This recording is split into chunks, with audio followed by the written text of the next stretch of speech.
Support comes from Missouri Forest Products Association, committed to sustainable and sound conservation of the state's forests, which support more than 41,000 Missouri jobs, resulting in a $10 billion industry. ChooseWood.com. Welcome to St. Louis on the Air. I'm Sarah Fenske. The shuttering of schools across the country hasn't just left parents scrambling. It's also become a problem for many dairy farms. Milk prices had already dropped roughly 40% in the past 6 years. And now that the entire food industry has been upended, dairies have lost several key sources of revenue. Some have had to dump their milk.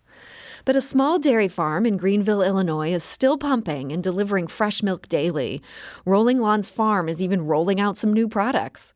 And our guest today is here to explain how they're doing it and what they're doing. Michael Turley is the owner and operator of Rolling Lawns Farm. Michael, welcome back to the show. Hi, Sarah. It's good to be with you. Now, you'd previously said that your primary customers were restaurants and coffee shops and bakeries, and now so many of those are closed. So what are you doing with all the milk that your cows produce? Well, we've had three adjustments to our distribution. Number one, the grocery business, as most would know, has gone up quite a bit. So we're so thankful for places like Eckert's over in Belleville and Local Harvest and Straub's and Freddy's Market and Webster Groves, places like that who have seen a great increase in demand. And so that's one. Two, we have a retail shop adjacent to the processing facility. So it's kind of laid out like a craft brewery where we make the milk and people can come and view. And then we have a little retail store, and it's been really busy because they know there are no limits. Yeah, no limits, and it's as fresh as it can be. So it's been fun to have people come in a safe environment. It's not heavy traffic. It's not crowded, so people feel comfortable coming in and grabbing their dairy needs. And then thirdly, we still have a relationship with Dairy Farmers of America. They have a processing plant in O'Fallon, Illinois, and any overage that we have that we are not using through our own brand is going to this plant in O'Fallon, and that's helped a great deal. That's great. So you've been able to place this milk. It sounds like none of it is going to waste at this point? No, we've been very blessed that we've found a home for all of it, and then certainly the food pantries in our local area we're able to support them, and that's a weekly process, but something that's much needed and really gratifying for us to be able to help support. So with these groceries where they're seeing increased demand and you're able to help them meet that, was that a logistical challenge to be able to start working with new stores or getting more milk to stores when everything is so topsy-turvy right now? Not really. We do our own distribution. We've got our own trucks. There were weeks where we were delivering to the grocery stores 3 times in a week, and that's kind of settled out now, as most of us have realized. And there's been more of a steadying effect to a lot of the grocery business. So we didn't have much of an adjustment at all. It just was a lot of volume, and we're thankful for that. Well, that's great to hear. And we do want to note, I was told that earlier this month, your farm actually made its largest batch of chocolate milk ever. What do you think is driving the demand for that? We had a record month in March, of all things. The flavors, the chocolate milk led that, and we're going to have what looks like a record month in April, believe it or not. And the flavors are fun. They're still a healthy choice, and kids really enjoy the flavored milks, especially the chocolate. So we have just got this fun phenomena going on of once people try our chocolate milk, it's really good. And a friend of mine in California shared the recipe, and that's what we're using. And we've had an amazing response. And so a lot of the places in St. Louis and the surrounding area are using it. The coffee shops are using it for some mocha drinks, and then we're selling a lot of it right out of our shop here in Greenville. So I hate to sound ignorant. I'm not a chocolate milk aficionado, but what makes one chocolate milk different than the rest? You mentioned a recipe. Is there a secret ingredient here? There are a couple secrets, actually, and I can't share those, but they're all healthy and very safe.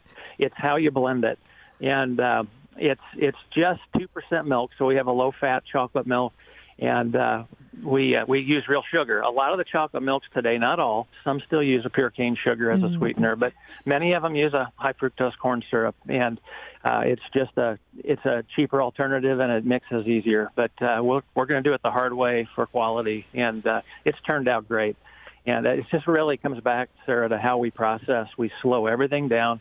and we pasteurize at low temps and take our time in the blending process and the bottling process. And you need about 12 hours for it to settle out after you make it. And then that next morning, it's pretty tasty. So no fancy additives or anything here. You're doing it old school, and that process sounds really important to getting that taste that people are responding to.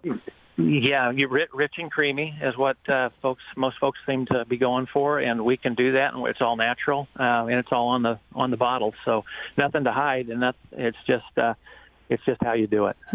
So in terms of flavored milk, I understand chocolate is not all you've been working on. When we mentioned you're releasing some new products soon, these are some additional flavors. Tell me what you're doing here. Well, during this downturn, we've got a little bit of time on our hands still, and we're always looking to develop things. And so the chocolate's been really popular. Our strawberry milk's wonderful, and we have started testing and gotten sample batches of an orange cream that would be more like a dreamsicle. And my friends in California, again, another dairy farm family that is bottling milk, their number 2 seller to chocolate is orange cream in the Central Valley of California. Really? So, yeah, that's in the works. We're ready to commercialize, but waiting on the state inspectors. And that all comes through the Illinois Department of Public Health. The shelter-in-place, laws for Illinois have us through May 30th. So none of the state inspectors can travel and help us advance any of the product development until they're able to come and do a site visit and then test the products. So we're in kind of a holding pattern, but we certainly can do the research and the product trials that we're doing. And the orange cream is wonderful, and we just made our second batch of cappuccino milk. That is pretty good. Ooh, so, I have to say, orange cream, I'm a little skeptical. I understand that this is selling in California and they have good palates out there, but cappuccino, that sounds like that's going to be an easy sell. Will that have a caffeinated component, or is it more just the flavor? Yeah, it'll contain coffee, real coffee, and I think what it's allowed us to do is to get into that flavor category and then dial in all of the ingredients and components. Our goal will be to work with one of our awesome coffee partners that's roasting here in St. Louis area and use their products in our cappuccino and our mocha flavored drinks that we'll launch later this summer. Well, that's exciting. But on the other hand, it has to be a little bit frustrating that here, with the orange cream, you have this product all ready to go and you're just kind of waiting for the government's sign off. Do you find yourself getting frustrated, like just waiting for that day to come? Yeah, not really. It is what it is. And all of us are dealing with a level of frustration. And this is minor compared to what some folks are dealing with, and especially all of our great friends in the restaurant, ice cream, coffee shop, and pastry shop businesses. That's who we're pulling for the most. So for us to have a delay on a product approval or to get the ice cream going, which is our big thing that we're going to be rolling out here in Greenville, is ice cream. But it's easy to keep this in perspective when so many of our friends and the people that have really supported us, these amazing restaurants and coffee, pastry, and ice cream places that walk the walk on the farm to table and the local movement every day, they're the ones we're worried about, and we'll be there for them when they're back. So. And you also mentioned ice cream there. What are the plans for that? Are you going to do your own brand of ice cream? We will, probably just for a shop, again, adjacent to the processing facility. And it's relatively straightforward to do, but the ingredients, again, and the ability to make your own ice cream base mix is something we'll be doing on the other side of the wall. So it'll be super fresh, be high-end, super premium ice cream. So that was due to launch in June. We'll have to push that back, and we'll wait to put that date out there when the rest of the world can tell us when everything's going to come back to some sense of normalcy, and I know we're all waiting on that. So some big plans afoot. This gives us something else to look forward to.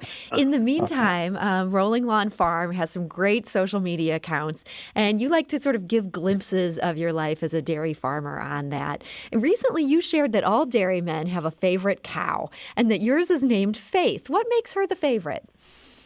Just a relationship that you've had with the animal from the time they were born themselves. Faith was born she's 7.5 years old. And she's just always been around, and she's got one of those personalities. She's a people person, and she's an extrovert. And so you kind of find those animals. They're very much like people in their personalities, just as many introverts. And anxious and nervous types as there are outgoing and fun. I did not animals. realize that about cows. So Yeah. Faith she's Yeah. a friendly, happy one. Oh, she's a gentle giant. She's an absolute sweetheart. The big news on Faith, Sarah, is that she just had a baby on Monday morning. Oh my! And yeah, it's a very important animal on the farm, and so I kind of just threw it out there to have a naming party for the calf, and Hope is far and away leading that. So I'm thinking we're going to be naming the calf, and we'll let everybody know that in a day or so. But she's had a big week. And yeah, every dairy farmer's got those favorite pets around the farm, just like you would, in your own home with your companion animals. So your favorite cow, Faith, gave birth in the middle of this pandemic on Monday, and maybe this calf is going to be named Hope. Does that name also have some significance for you that this is all happening right now? It does, because the calf was born, we would recognize it as a breech birth, but you can do cesareans in bovine, but the calf was upside down and backwards in the birth canal. So, that is very dangerous and life-threatening to the calf. But Nathan Miller, our herd manager, is really skilled and really patient. And it's not every dairyman has these challenges with their calvings, but we were able to deliver the calf. She's alive and well, so she's persevered a lot already. We just find that that new life, no matter when or how tough things are, just gives us a sense of optimism and the fact that we're going to give it a go another day and another week. And it's 100 years ago today that we celebrate our registered purebred Holstein heritage. 100 years ago today, my great grandfather was notified that he had been accepted to the association. So, oh my, he's been a purebred breeder. So literally April 30, 1920. So we have a lot to be thankful for, and so we're ready for the next 100 years. Wow, I mean, that is just such a milestone. And, I know this has been in your family the whole time. And as you're sort of trying to guide this enterprise through an unprecedented time here in our nation's economy, how much is that on your mind, thinking about that family heritage and just the long run that this farm has already had? It's constantly, Sarah, and it's not going to end on my watch. The stage we're at, if your listeners have been fans of Forrest Gump, or if we can recall that movie, and if you haven't seen it, you need to see it. But we're at the part of the movie where Forrest didn't know any better, and he and Lieutenant Dan were out on their shrimping boat, their broken down boat that Forrest bought, and during the hurricane in the Gulf, and all of the other big shrimping boats were moored safely in the marina, and they rode out the storm on the water. And that's what it feels like to be a dairy farmer right now. You're just riding it out, and you're going to come out the other side. You have no idea what that's going to hold. So it's just, you got to have a sense of optimism all the time to keep at it, because as you mentioned in your opening remarks, it's been a rough 5-6 years for dairy farm families. Yeah, these have been some hard times, but that image of yourself as being that boat that's out there in the middle of the storm and thinking about then what happened to Forrest Gump, it sounds like you've got this positive mindset where you're seeing yourself through to that shore. Yeah, we've got a plan, and it's just what we're supposed to do, and we're going to make it. But we just pray every day that this is what we're meant to do, and we're ready for the next 100 years. We don't know what that's going to look like, but it's not going to end on my watch if I've got anything to say about it. Well, Michael Turley, I want to thank you so much for joining us today. Well, thank you. It's always great to be with you, Sarah. And Michael, again, is the owner and operator of Rolling Hills Farm. That's been in his family now for 100 years. And if you want to visit in Greenville, Illinois, they've got that shop. Is that shop open pretty much every day of the week at this point? We 8 to 5 Monday through Friday, 8 to 12 on Saturdays, and we've had a lot of guests come out from the St. Louis area just to do some shopping, some essential shopping, but we'd love to see anybody out here and come out and see us. All right. Well, that's Rolling Hills Farm, and they're practicing safe distancing there, and you can get some dairy. So, Michael, thanks again. Thanks, Sarah. This is St. Louis on the Air on St. Louis Public Radio. That's 90.7 KWMU.